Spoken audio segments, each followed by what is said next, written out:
So my so my power went out.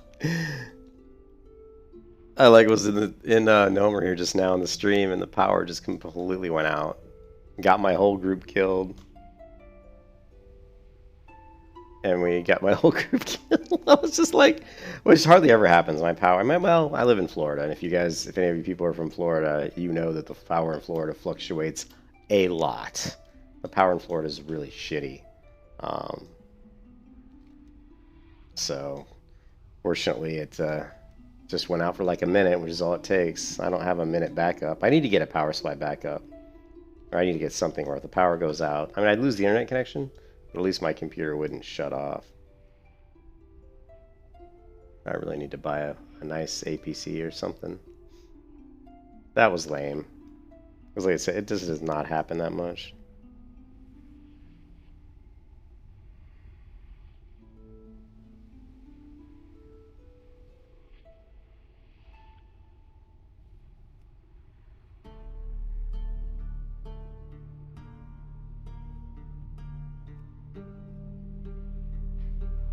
Wow, the damage meter's screwed up. That power outage completely reset the damage meter. It's showing stats for my last group that I was in, not the group I'm in right now.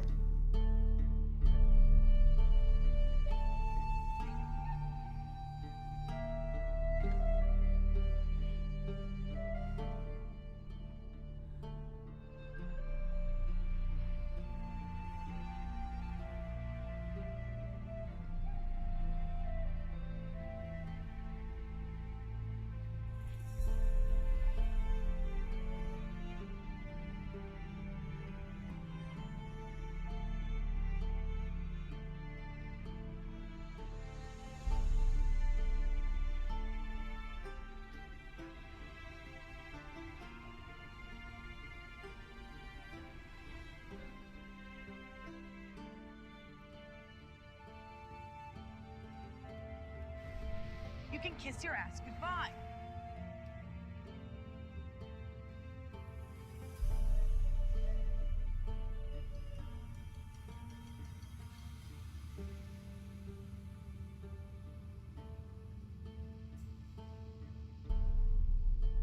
Yeah, that was unfortunate.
Warning, intruder alert, intruder alert.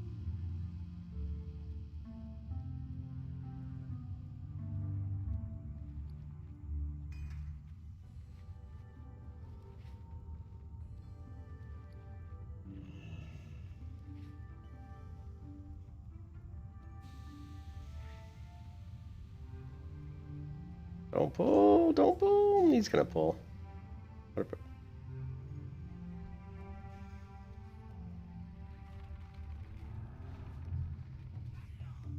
Who's got aggro? Somebody does. Somebody does.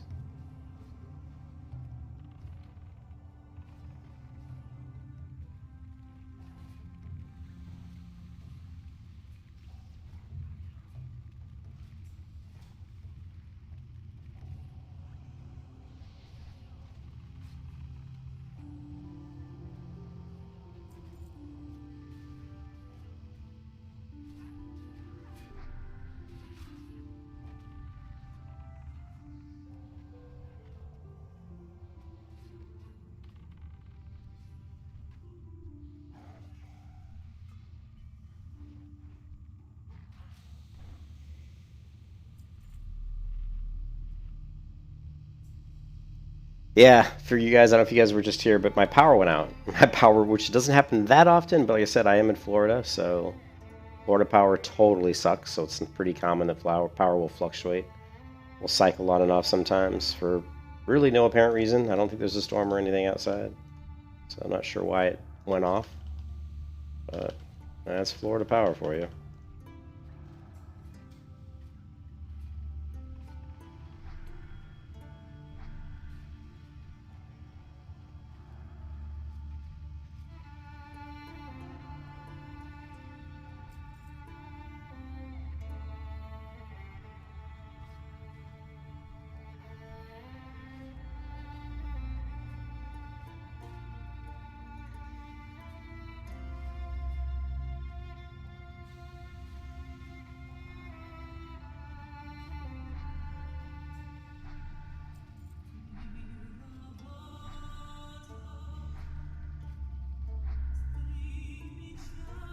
Hey Phil, yeah, you know me. I always get burned out on WoW, but me being burned out on WoW just means that I'm not having as fun on it as I usually do. But I still, when I compare it to most other video games, I'm still having more fun, even burned out in WoW, than I am in most other games. Which just shows you how much I love World of Warcraft, dude. Seriously, Phil, I love this game so much, you know, compared to most other games, you know. I mean, I played Red Dead Redemption yesterday, and I had a blast playing it. I played like 4 or 5 hours straight. And even after that, even after all that fun that I had, I still wanted to get onto WoW and level my characters. You know, I still wanted to progress them. I mean, I think what I love about MMOs is well, I love so many things about MMOs, but I love the progression. I love a character growing up and getting stronger and getting more powerful. And so, you know, even if I'm burned out and feeling like I'm not playing, I still have that little itch in the back of my mind that's telling me, hey, you need to get on there and, you know, level these characters up. They need to get going. So, but yeah, I've been struggling with burnout on WoW for the past couple years, really. Uh, but I still love playing the game, man.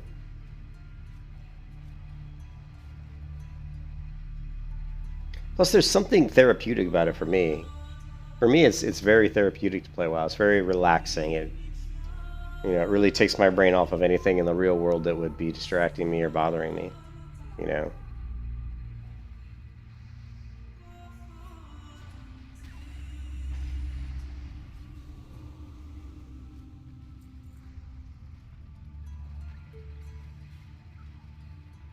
Yeah, for sure. That's the other thing too with me is I really miss. I love. Oh man, why is this guy coming after me, man?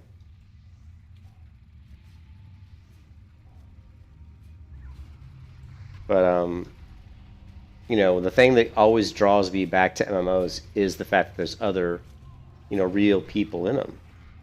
People always like people at my office are always like, "Hey, why don't you try this game? Why don't you try that game?" People on my team, and I'm like, "Well, those aren't MMOs." And as fun as I have in a game like Red Dead Redemption, and there is an online version of that game, but it's probably still not going to be like an MMO. MMOs are a completely different type of game. I mean,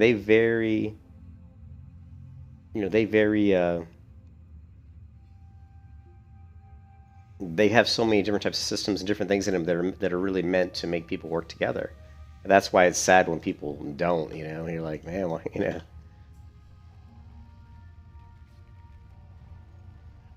But yeah, I'm really looking forward to Pantheon. I think Pantheon Rise of the Fallen could be really, really fun. So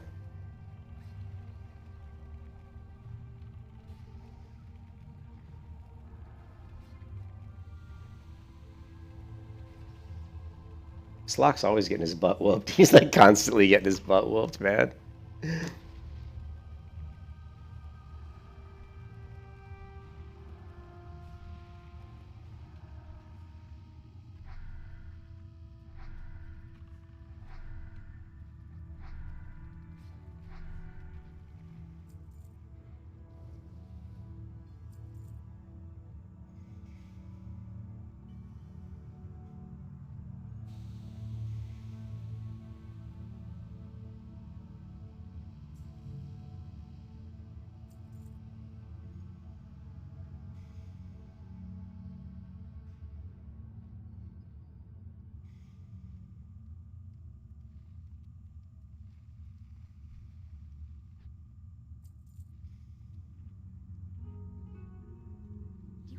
feel like you're not in charge of your own destiny, like you're being controlled by an invisible hand?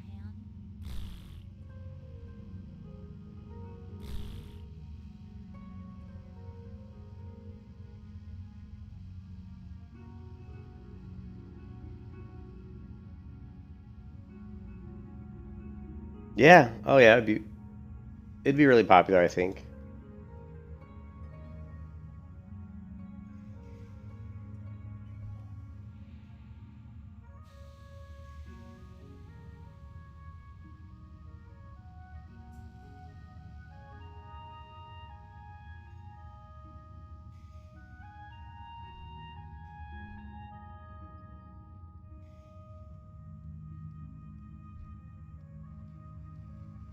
Just looking that we're missing a paladin aura, but I'm not gonna bother him with it.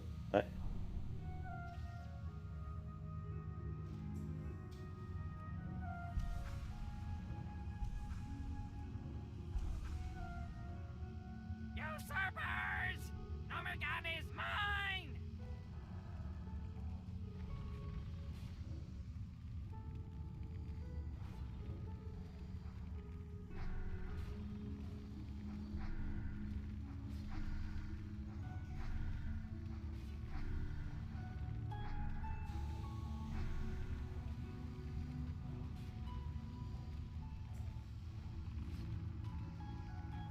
My machines are the future! They'll destroy you all! Big heals. Big heals.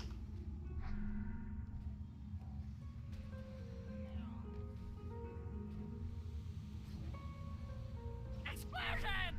More explosions! I gotta have more explosions!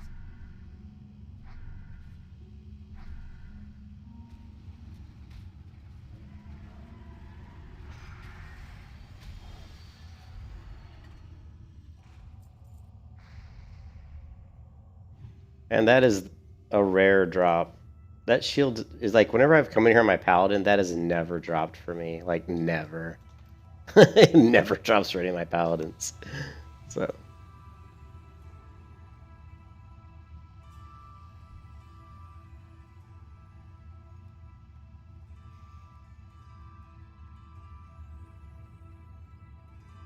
alright, so I'm out of here, it looks like.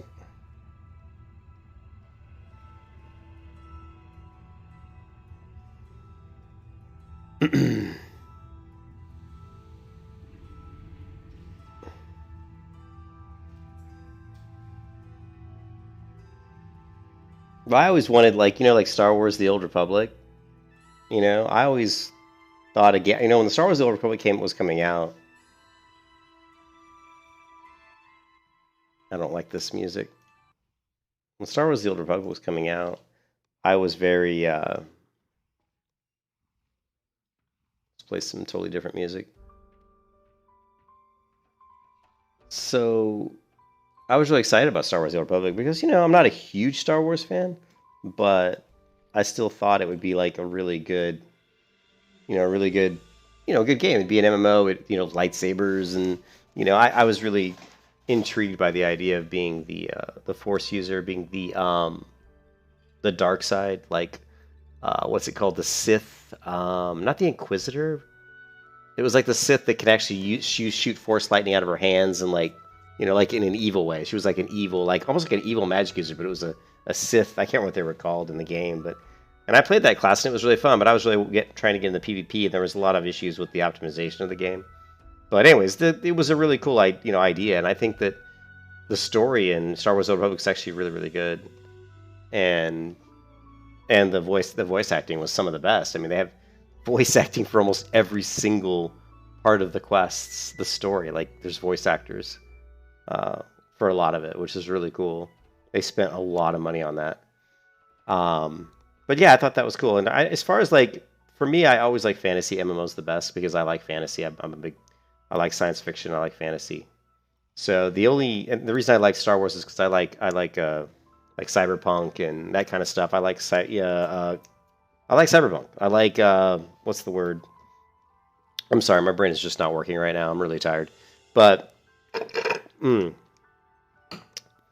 I can't think of the word, but anyways, I've always liked that kind of stuff where characters are cybernetically enhanced. Where you have like a dystopian universe or a dystopian world where you've got this technology that's been pretty much laid to waste, but people are still like trying to survive in this world, and they're using the technology to augment themselves, whether it's mechanical arms or cybernetic eyes, kind of like a Blade Runner type world. And so outside of a normal fantasy world, that would be my preferred MMO. Would be like a kind of like a cyberpunk. Of course, cyberpunk is not at all how I would. There's too much story or Grand Theft Auto type stuff going on in that kind of a world. But yeah, I've always been a big fan of.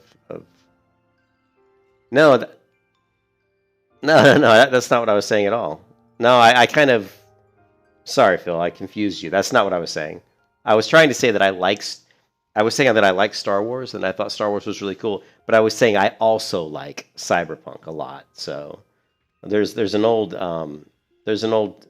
role playing game called, God, what was it called? I think it was called Cyberpunk, right?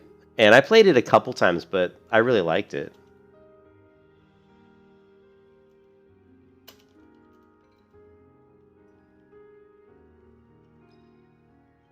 I think it was just Cyberpunk.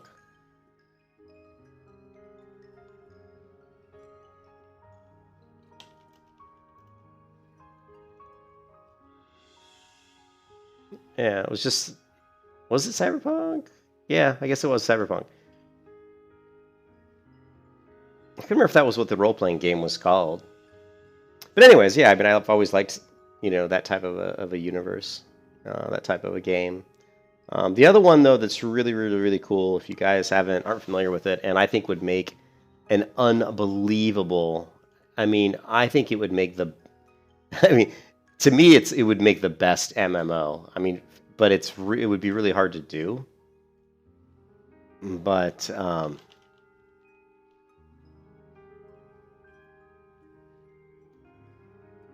one of my favorite books is by, is by the author Michael Moorcock, and Stormbringer is based on his novels, right? You can see Stormbringer 4th edition, but it's based upon it's a fantasy tabletop role playing game published under the Chaosium and based on the Elric and Meldemoon books by Michael Moorcock.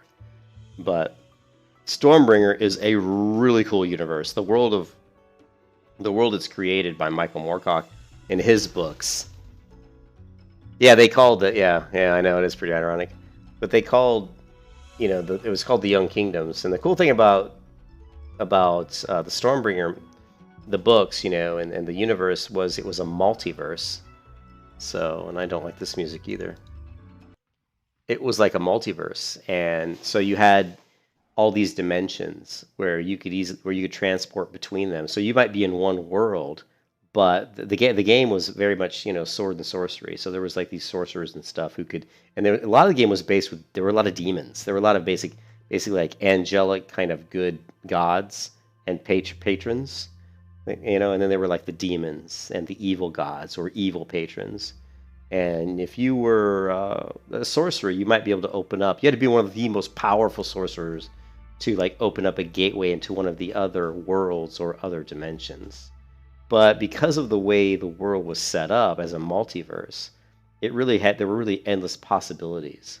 You could never say that you knew everything there was in the world of Michael Moorcock's novels, because every time you thought you might know everything about a certain part of the world, he could just throw you into a different, plane of existence and throw all kinds of new stuff at you at any moment. So. And the other thing that was really cool about, and a lot of the stuff I want to put into my own MMO that I'm in my mind always thinking about, that I'm always writing down on paper, like is the idea of summoning demons and trapping them, like they do it in World of Warcraft. How like, as a warlock, you'll summon a demon and you'll kind of enslave them, right? But in the Stormbringer RPG.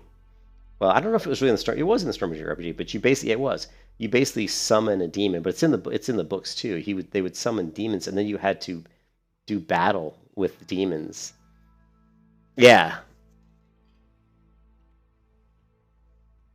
Yeah, the Eternal Champion. That's kind of that's what they like to call it, the Eternal Champion. It spanned. I don't know if it spans multiple. I mean, to me, because I didn't read all the books. I read the 4 or 5 that were in the main series. The Weird the White Wolf and all of that. The main series. And I've got the comic books. I got some really good comic books on that they did by First Comics that were really really cool. Really cool art style in those books too. And it's unfortunate that they stopped after I think 6 issues. But I think I've got all 6 around my apartment here somewhere. But I don't know, Jerry Cornelius. I don't know who that is. You have to forgive me.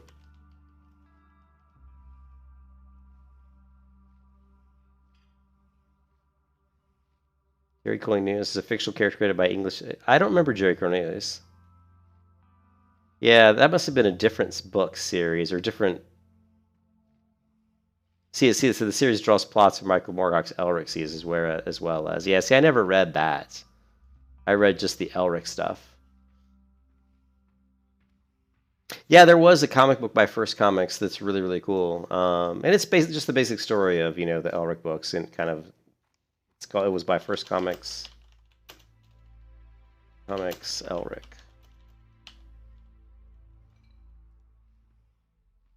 I thought it was First Comics. Let me see. Elric.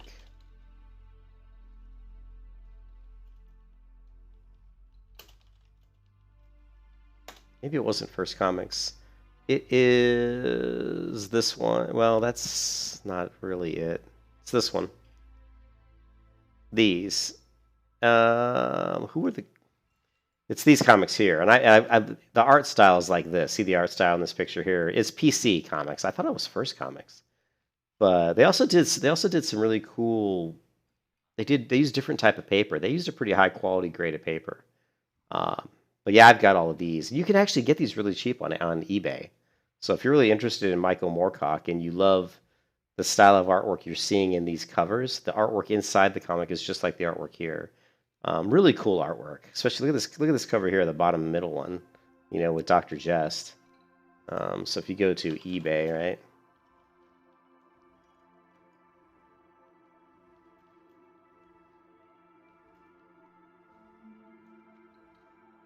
You'll typically find them pretty cheap. Now these are some of the graphic stuff, which I don't, some of these I probably would like to buy. But these are different books, The artwork's pretty much the same. This is limited it's a hardcover. It's a hardcover book, like one of the novels, though. But if you're just looking for the comics, like here, like this one's got it for $8.50. So the prices have gone up in these. I remember I bought a couple of these off eBay for like a couple bucks. But so it's specific comics. But they're pretty cool. They're actually, here's the art style. But it's basically a very quick, summary of the... They'd planned on doing... So the comic book series, I think, covered the first novel.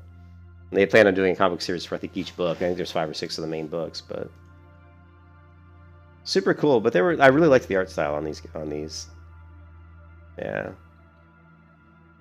Really cool.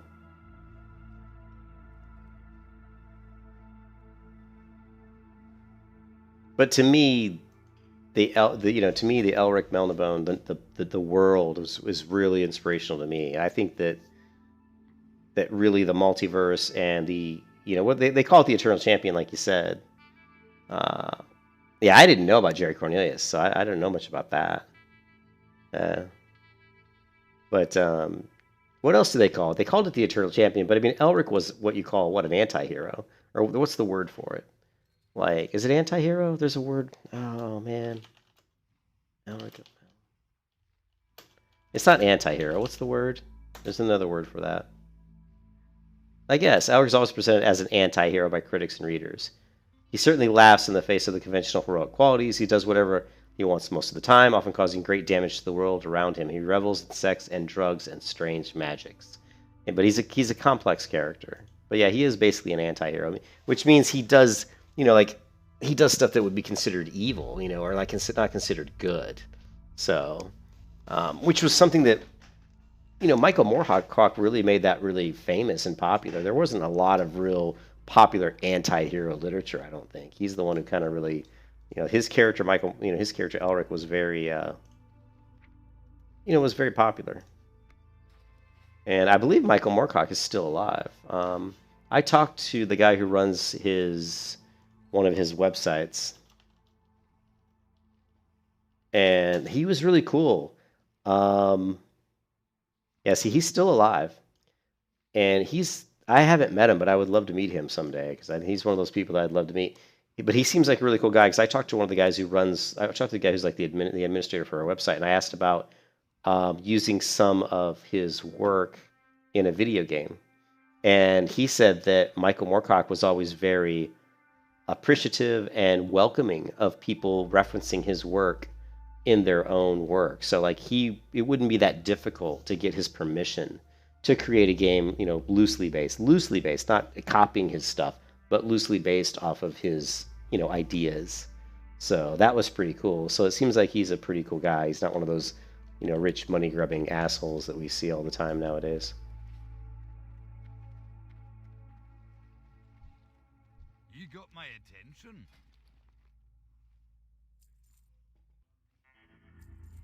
Oh, what else did I get? Heavy blasting powder. So I'm just gonna go turn some questions. I know the quests. Quests. Let's see. In Ironforge we have. Looks like we got 3 quests in Ironforge to turn in. So let's go turn those in. But the thing that I really loved about the Stormbringer game and the novels was the idea that you could as a sorcerer summon a demon, and you had to basically combat a demon either mentally or physically, right? You either had to fight them on some sort of a mental level and outsmart them, or you had to basically, using your sorcerer's powers, defeat them in combat before they would do what you wanted them to do. And if they were a lower level demon, you could enslave them, and you could actually entrap the demon in like an item, like your weapon or your shield, and by doing so, your weapon gains special, magical properties. And that's, the swords Stormbringer and Mournblade were basically swords that had demons entrapped, within them, which made those, and but those are greater demons. Like, only the most powerful sorcerers alive could entrap a greater demon in an item, and there probably weren't but a handful of those in all of the Young Kingdoms, right? So, but yeah, I mean, to be able to enchant, instead of enchanting your gear, the way we enchant it in World of Warcraft, enchanting your gear such as binding a demon to an item is just such a cool concept, I think. Yeah, I thought Elric's World, the Young Kingdoms, and just the variety of the people in the land and the amount of lore. It wasn't like the lore of Lord of the Rings. He didn't have, at least I don't think he had that wealth of lore. But the lore he did have around the characters of the different parts of the world was really good. Was really, he built up a lot, especially politically and economically. He did a lot of, work in those areas to really describe what the people were like and how they functioned,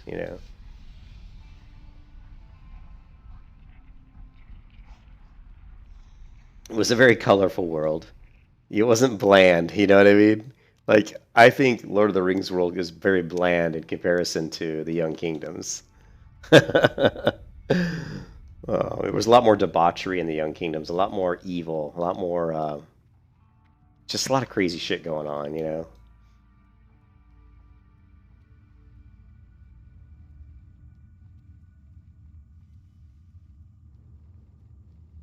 Hi, how are you?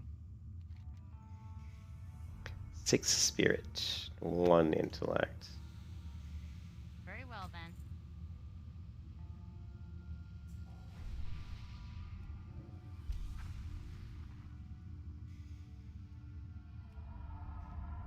Hey! Off and away!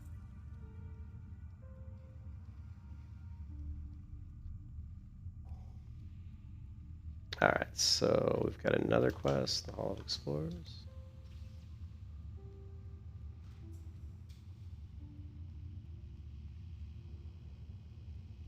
But there's a lot more to it than just that. But I mean, to me, like the deities and to me the patrons, the good, the Lord Ariok and all the elemental gods, Strasha and the gods of the water and the gods of the earth and I can't remember what the earth god was called, And then there were so many different types of demons and gods and goddesses and all.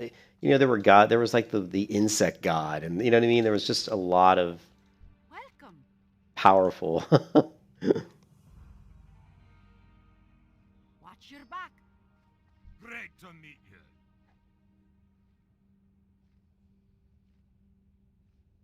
Yeah, Moorcock's was a lot. Like I said, it was just more It felt more. I don't want to say real, I guess, but it just was a lot more. It was a lot more brutal. It was a world that was full of a lot of evil. There was some good, but it was like, it was like the Dark Ages in some respects. There was a lot of evil going on, and people were trying to deal with. What is this one about?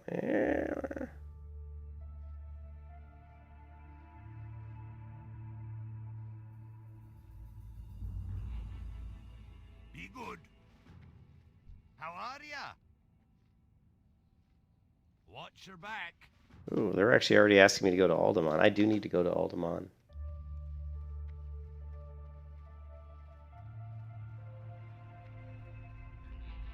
Interest ya on a pint? Watch your back. And I also need to go to Desolus. Get Reclaim Pleasures, but these are pretty high level quests. Alright, so let's see what other quests we have. We do have just 2 quests to turn in here. We've got the Legend of Stalvin. Yeah, I probably should do the Legend of Stalvin's worth good experience, so let's go ahead and do that one.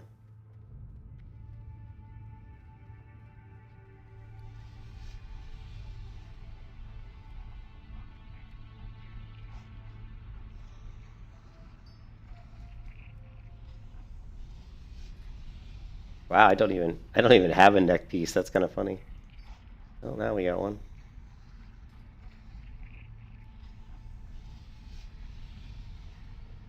No. Keep your feet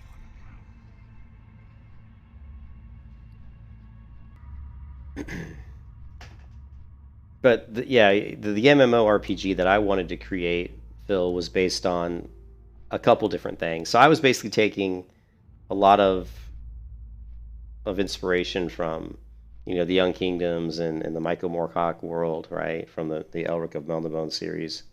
But I was also taking a lot of inspiration from the Terry Brooks novels, the Sword of Shannara, and the inspiration I took from the Shannara novels was something that's very common, which is that kind of, you have a world that evolves into a pretty industrialized, technically advanced world that falls into some sort of massive cataclysmic event that takes it back into a dystopian, universe or world. And in this particular aspect in the Terry Brooks novels, the way the world worked was that there was technology such that, maybe from like, if you think about our planet, 2020 technology, but then some sort of cataclysmic event, who knows, nuclear war, whatever, completely ravaged the planet and the entire planet and laid waste to almost everything.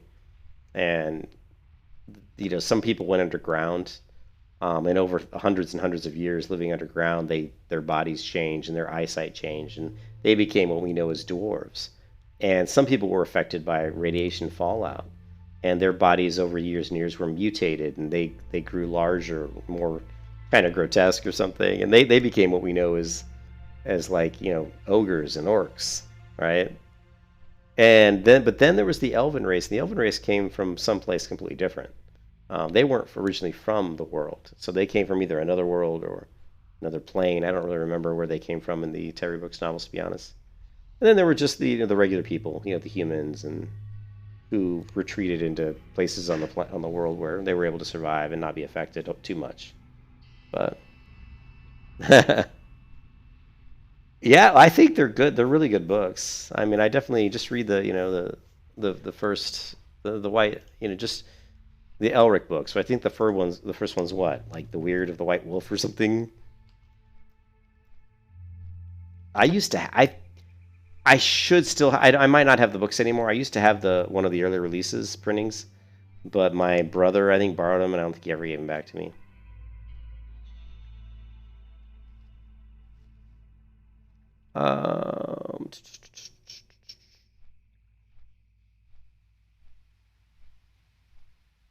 There's the Bane of the Black Sword. There's Elric of Melnibone. There's the Weird of the Stormbringer, the Bane of the Black Sword, the Vanishing Tower. Let's see.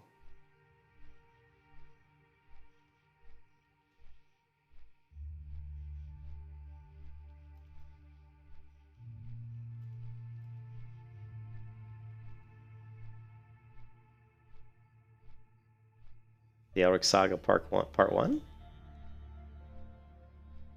No, I want to see like a book series though, like all of them.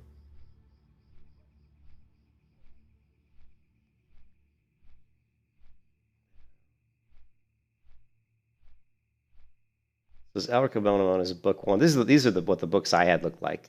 I actually had these books. So this is the actual book that I had because it had that cover on it, and I had this one. So see, there's a Sailor of the Seas of Fate, Elric of Melnibone. Where's the others? But anyways, yeah.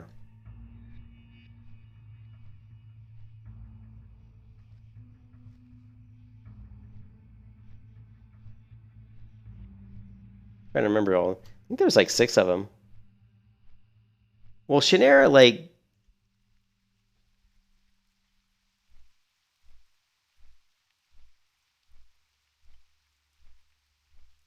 yeah. Well, the Shannara thing, the thing with the Shannara is like he doesn't like the Sword of Shannara was written in what 1977, I think, and I don't think when he wrote the Sword of Shannara that maybe he knew, maybe he did. I'm not sure that he really knew like that he was going to go with that kind of a story with this being a world that used to be something else. Because it doesn't really show up in this. I don't think it shows up in the Sword of Shannara at all. I mean, it's just basically a fantasy story.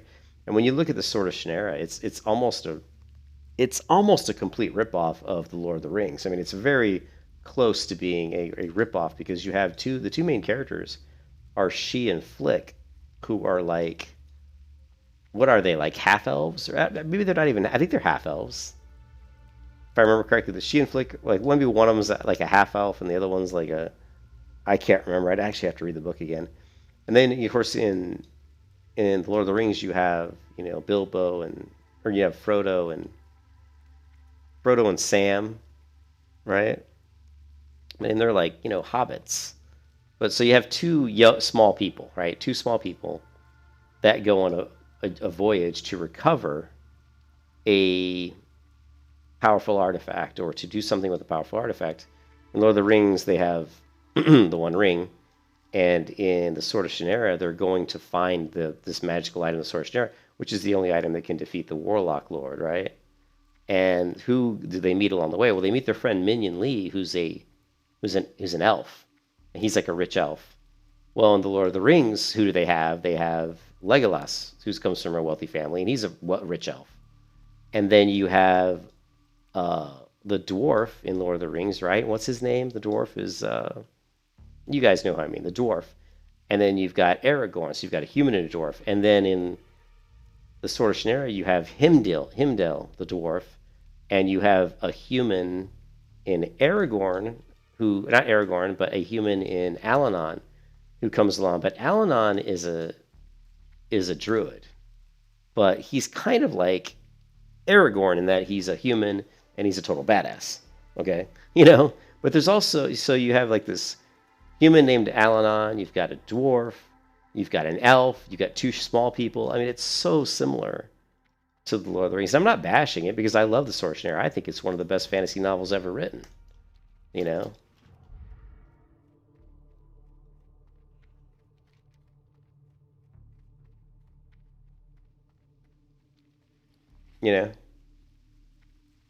Oh yeah, you're right. That's right. Yes, the druid Alanon equals Gandalf. You're right. And then, but who's the human then? So in the Sword of Shannara, is there a human? I can't think of a human main character that's with them. But when you talk about Gandalf and you talk about Alanon, let's just compare those two, right? If you talk about Gandalf and you talk about Alanon, which one is the more interesting character? In my opinion, Alanon is about 10 times more interesting than Gandalf. Alanon has a much greater history. And the way Alanon was found, which was by Oh, I'm not going to be able to remember the guy's name. Um, a big druid. Found Al-Anon as a boy and recognized the potential in Al-Anon to become a great druid and was able to kind of nurture him along. And I think Al-Anon, as a kid, probably lost his parents early on. I can't remember if he did or not, but it seems like there was something about him that where he had lost something. Maybe his parents. I don't know. I can't remember. But Al-Anon was a tough kid that seemed to have the ability to read people, seemed to have the ability to hide his emotions. He was very, strong. His mind was very strong. His mind was extremely strong.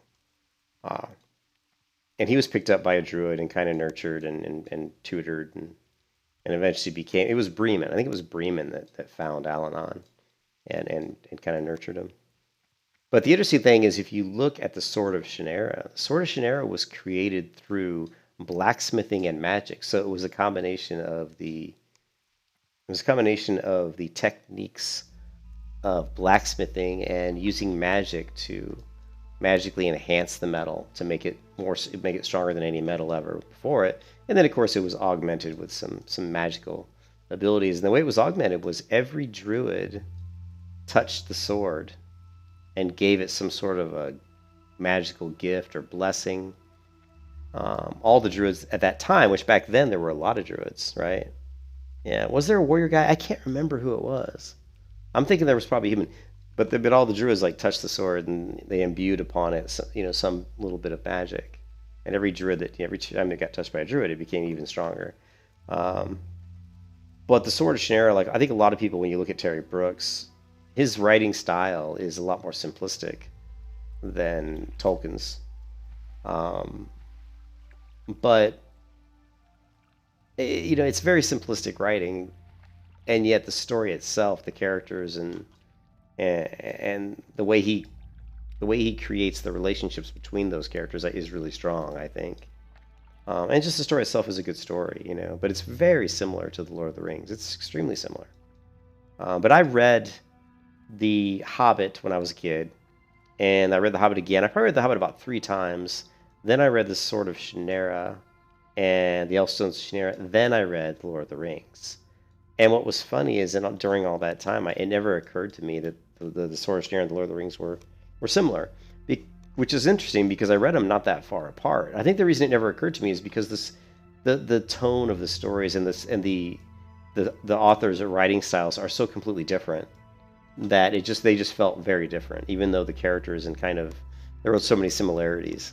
But the writing style of the authors was so different that to me the books felt very different.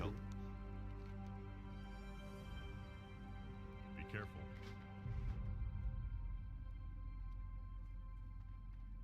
Yeah, he was, yes, and that's why, and he generated his own languages, and he was trying to generate this really cool, you know, English. What do they call it? Like English mythos or English, stories that people could tell.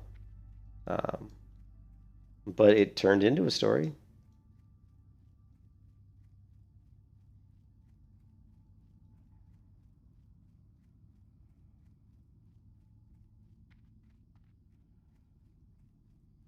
Well, this kind of sucks. I mean, that dungeon really took a long time. The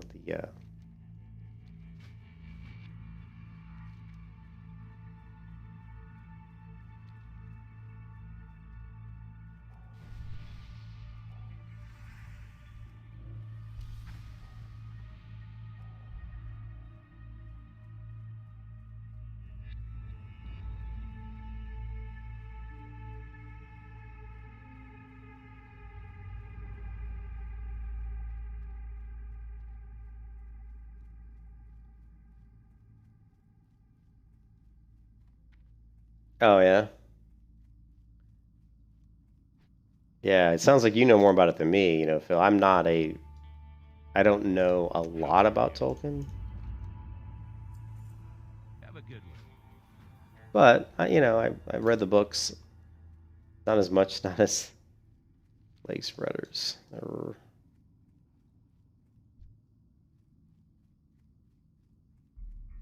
debating on whether I should do the Plague Spreader quest. Let me see how easy it is for me to down these mobs.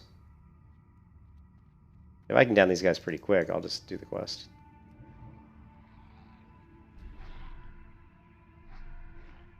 But yeah, I mean, the other stories that I really liked, Phil, was the Thomas Covenant, the Unbeliever series by, I believe it's Stephen R. Donaldson. Those are really, if you haven't read those are really cool. I think I mentioned it to you before, maybe, Phil. But those are just a really interesting series, and the hero in that series, once again, is definitely the anti-hero, because he does things that a hero would never do, and he's constantly doubting himself, and he's just not a hero, basically. He's a guy that, based on circumstance, got put into a situation that I don't think he really wanted to be in, But those are really, really good series. Yeah, the Covenant series. Yeah, so you read those? Yeah. That's just such a great series. Yeah, I really loved it.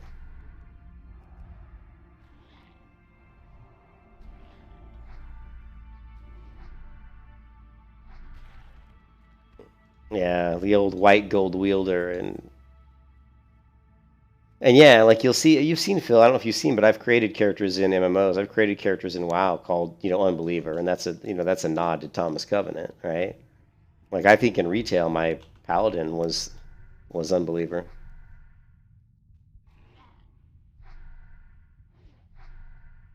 But that's such a good series.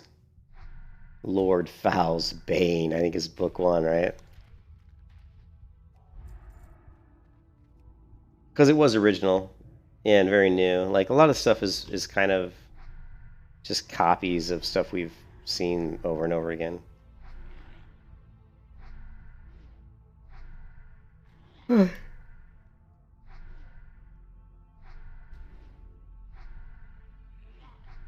Yeah, exactly. He's like kind of forced to stand up. He certainly doesn't want to. He doesn't want to. This is really really interesting series.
Well, I mean, the cool thing about the Elric books, though, is just you can just tell that there's such a deep, rich history to the world. I mean, they talk about Elric was like the 700th king of Melniboné, right? So think about that. This is like the 700th king, something like that. Let me,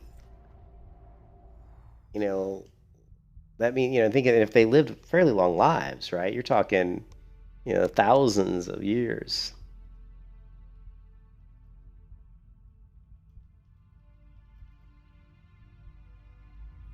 I don't know which one. Oh, because he's the 428th. So he was the 420th Emperor of Melniboné. Yeah. But still, though, that's a lot. That's a lot. Yeah, so not king, I'm sorry, emperor.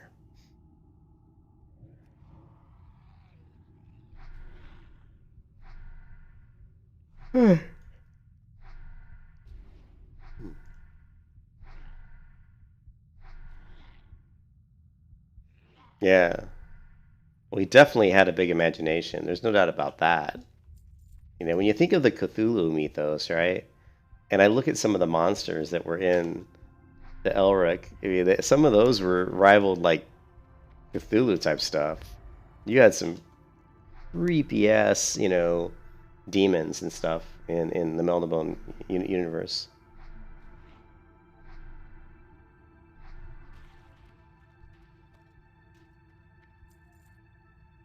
Yeah.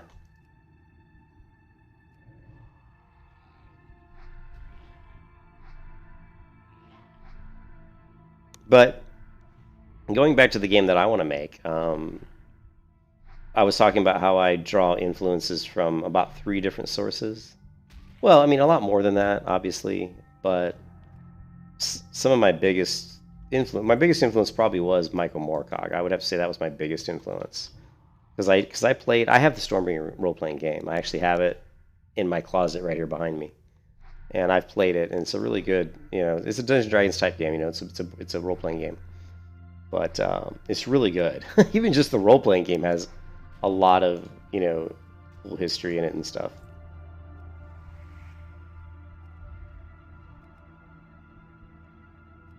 Anyways, and so I think I drew inspiration from the Terry Brooks novels in some ways, in some ways. I also drew inspiration from Lord of the Rings, but then I drew a ton of inspiration from, the Stormbringer stuff. And I think, so when I was in my MMORPG, I was talking about there being core life systems, and as a player, you don't have to choose a core life system, right? So in the game, you could do everything. Like, there's no limit on what you can do, right? It's just that spending time in more than one area is going to slow down your development in other areas. So if I want to be a really good fighter, a really good swordsman, I'm going to have to spend time using a sword. I'm going to have to spend time trying to learn different sword techniques and stuff like that. I'm going to have to spend time out in the world fighting monsters with my sword.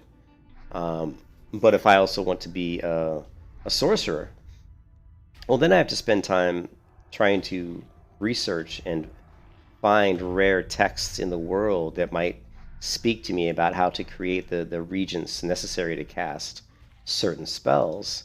And only by using those spells over and over and over again can I increase the strength of those spells.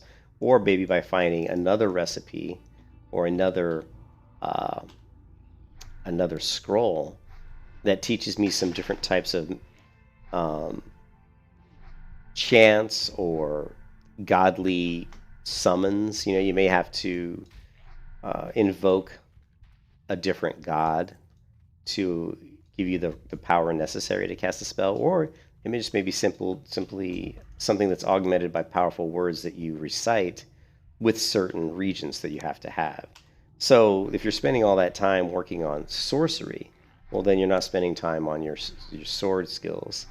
So, but there's nothing in my MMO that would prevent you from doing both at the same time. So basically, it's a classless system in a way, right? Yeah, it's a classless. I mean, it's not classless. There are classes. I mean, you could, because if you decide to be a swordsman, right, based on your abilities that and your skill with those abilities, I probably will impart upon you a title. You'll probably have a title, and it might not be a title that other people in the game necessarily, or that the NPCs in the world call you. They might not even call you that, or maybe they will. That's something that's really undecided. But there will be titles based on certain skills that you have. So if you're a sword, if you know how to use a shield and a sword, and you've reached a certain level, you might be called a crusader or something. You know what I mean? Maybe it's a title I'll just give you, and you could maybe even put it above your name. Another thing about the world, though, about the MMO that I would create that would be a little bit more unique is that I wouldn't display the level. There would be no level, right?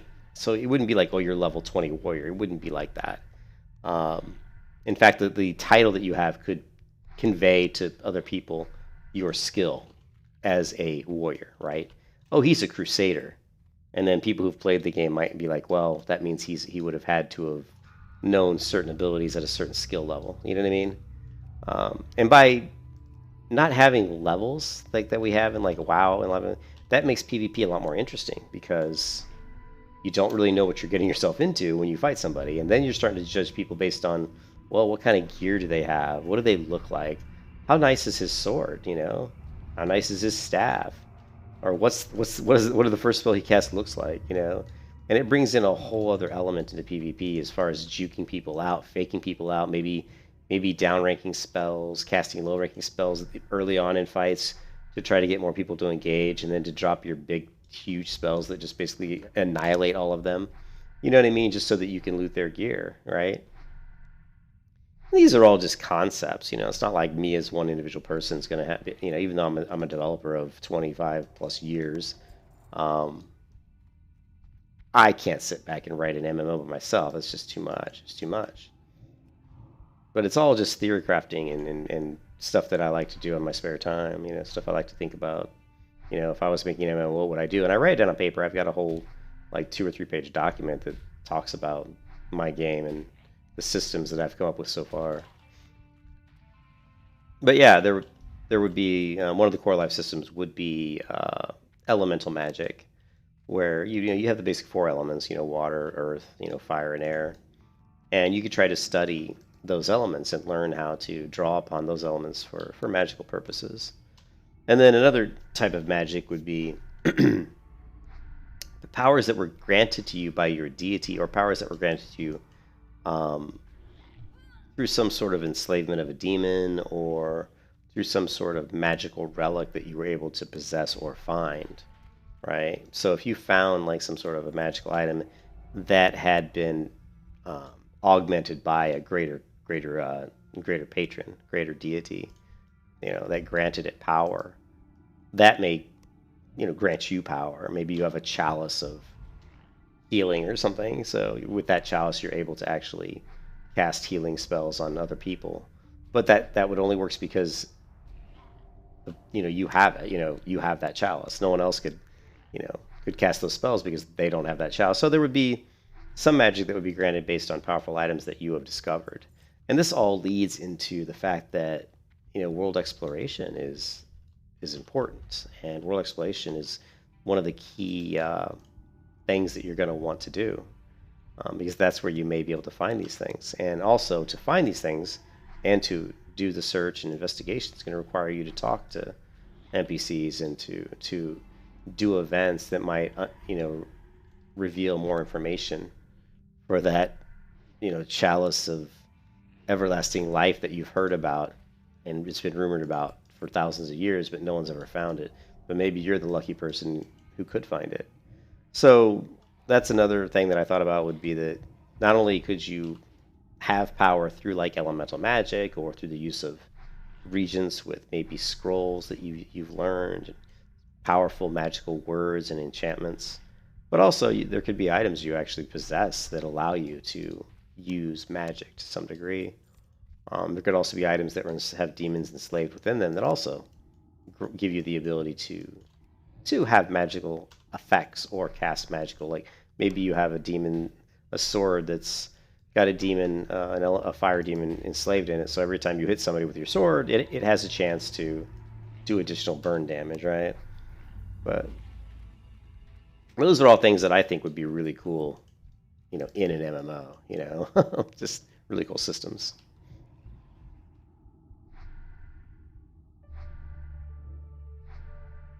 I'm just talking and talking. I don't know if I've even completed my quest. Nope, I still need 3 more plague spreaders.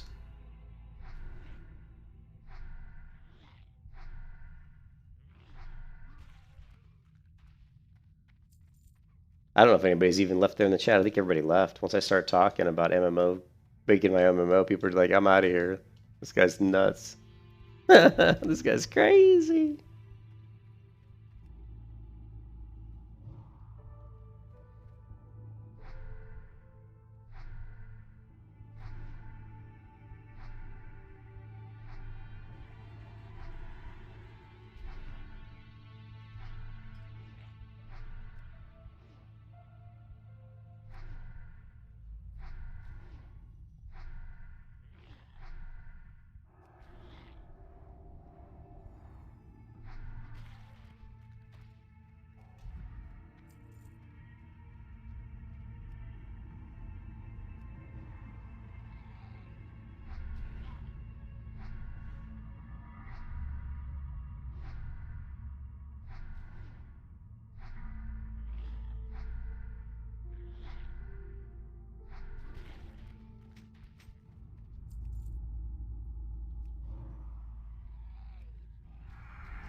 I thought undead were immune to fear.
Ken keeps logging on and off, logging on.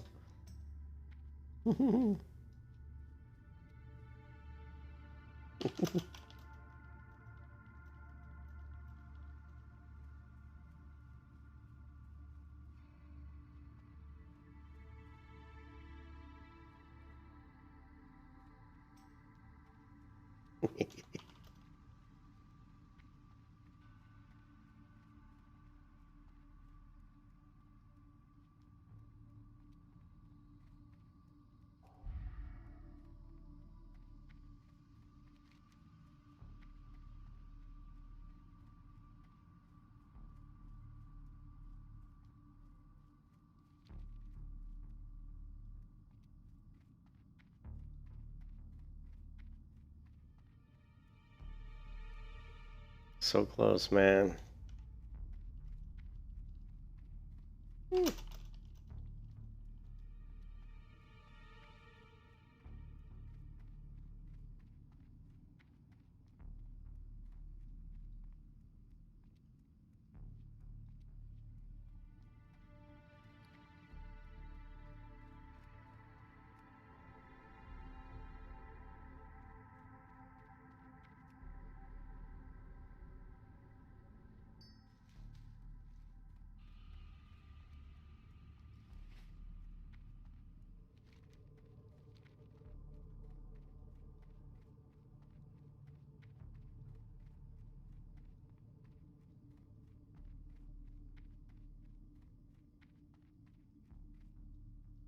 One more level. And raise my enchanting up at that point.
Gut rot. It's rot gut.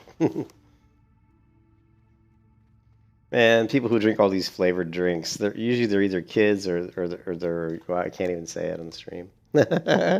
I can't. Either they're usually kids or they're black because all my friends that are black love, because I have some at work that are, some black guys and black girls and they love like all the whiskey, all the flavored stuff. Like, and they also love smoothies. So like, yeah, they love smoothies. They love like my friend at work. He always like whenever he goes on like a vacation or something, he's always talking about drinking mixed drinks, like flavored, like really fruity mixed drinks. I'm like, how can you drink that stuff? It just makes my stomach churn to drink like, mango passion fruit liqueur or something. I'm like, oh, gross. I'm not racist. I'm just saying that's just the way it is. If you have a lot of friends that are black, they love their flavored drinks for sure. Or maybe they're Jamaican. I don't know. Well met. Anyways, I probably just sounded like a racist, but I'm not a racist. What can I do for you? What can you do for me? I love this quiver. Oh, you won't let me? Can I be equipped? You guys suck. Safe travels. All right.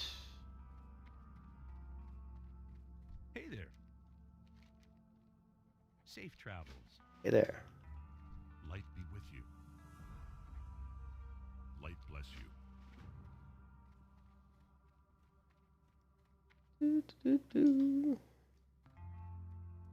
Need help?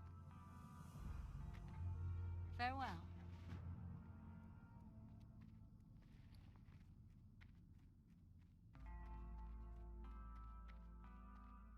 Can I help you? See you around. King's honor, friend. What can I do for you?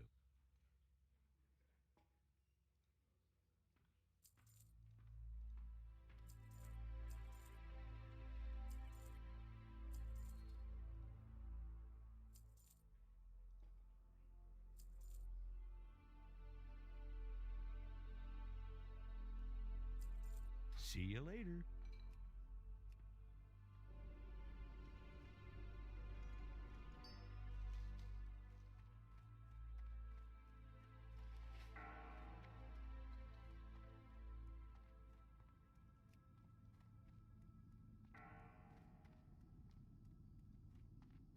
King's honor, friend.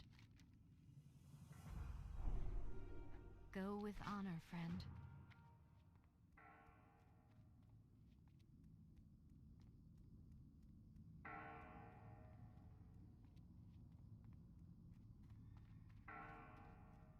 Good day to you. See you around. You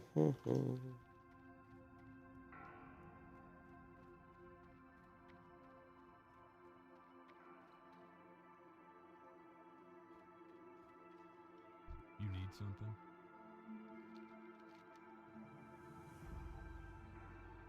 Be careful.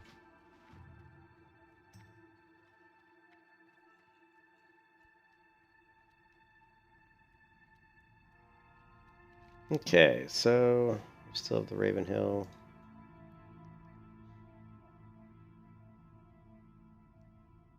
Oldshire.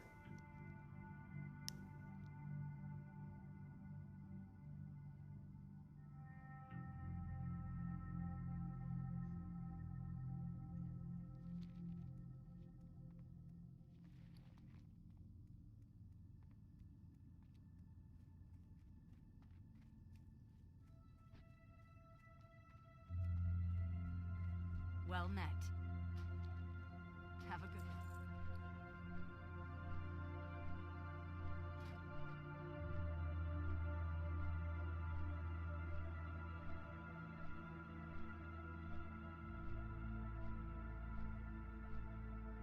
one.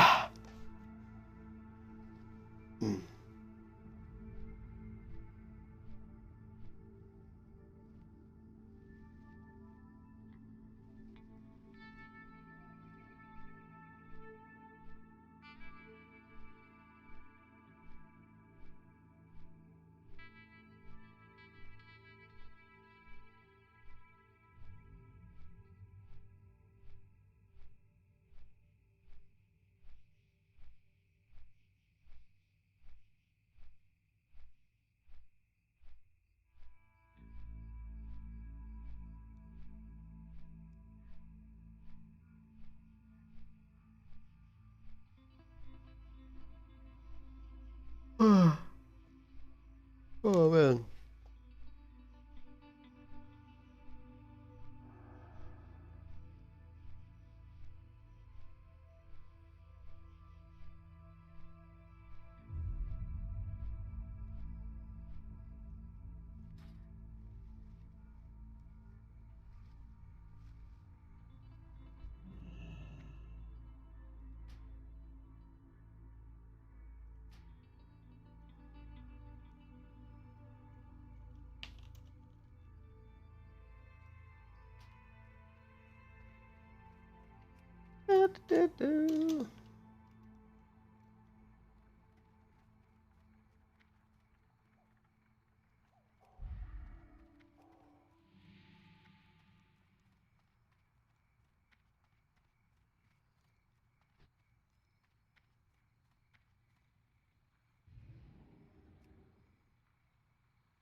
You need something? What do we got going on here? Oh my goodness. More and more. It's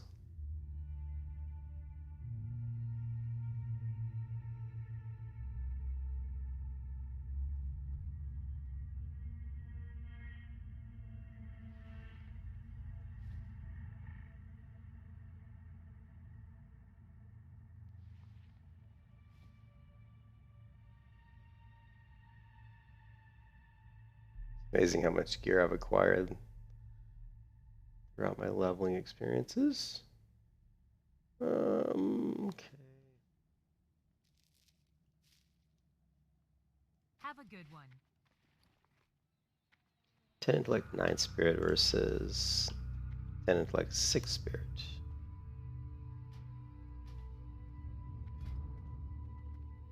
And we got plus 18 at healing spells.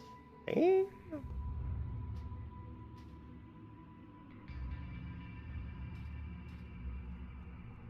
That is quite the healing cloak. You gotta be careful though. You don't want to put too many plus healing items on and lose too much spirit intellect, but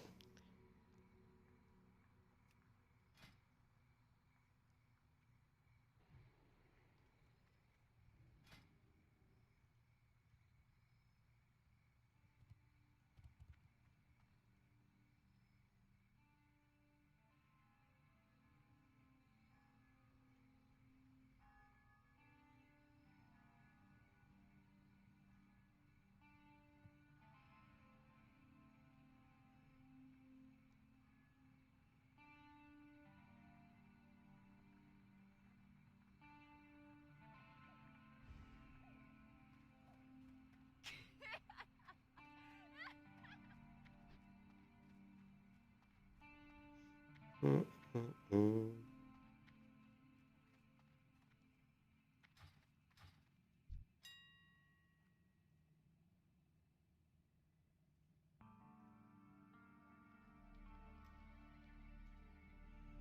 Oh, life stealing 190. I really want this recipe, but I don't have 190 gold in this character. Enchant weapon, demon slaying. I think I bought this already. Oh man, that's so cheap too. Only 88 silver. I think I paid like 8 gold for mine. Damn. Maybe I did. Oh man, I hope I didn't.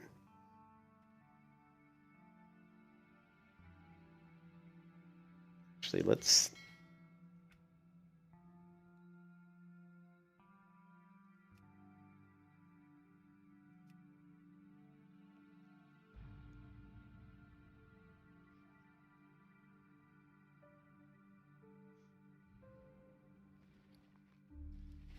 It's not this one.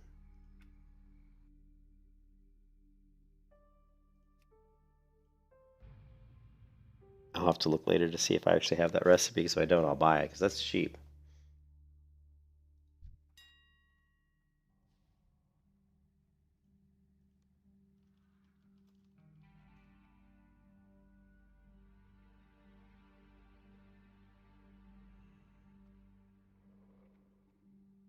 Yeah, see nothing here.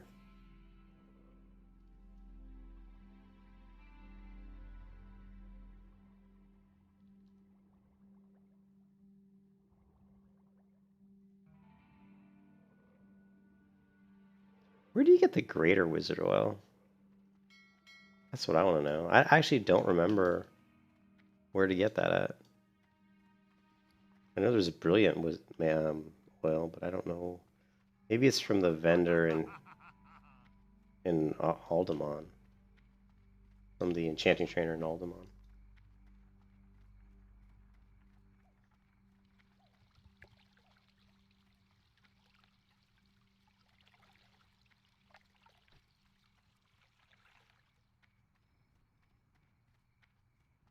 Direction.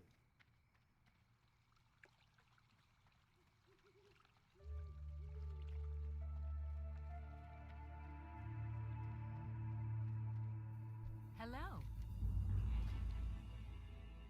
Yeah, see lesser. Already known, already known. You need something? Have a good one. Greetings. Safe travels.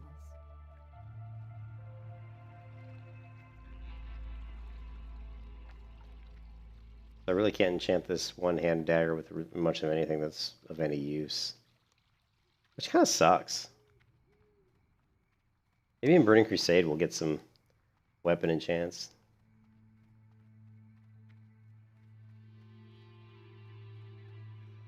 Alright guys, I think I'm gonna stop the stream here.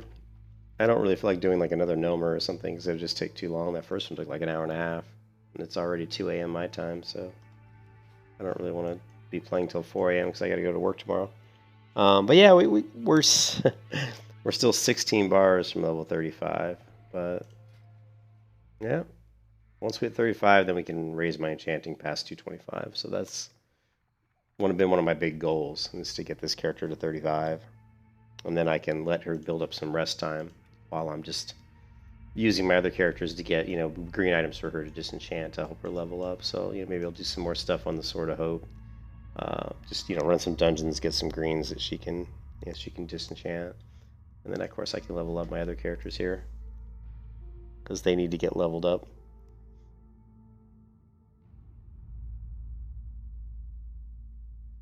The shady peasant.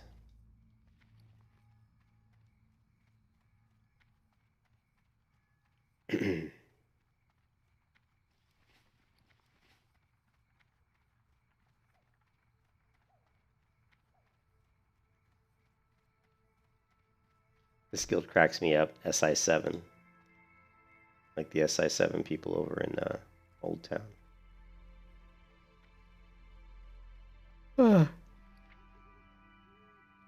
A male. Level 11 male item.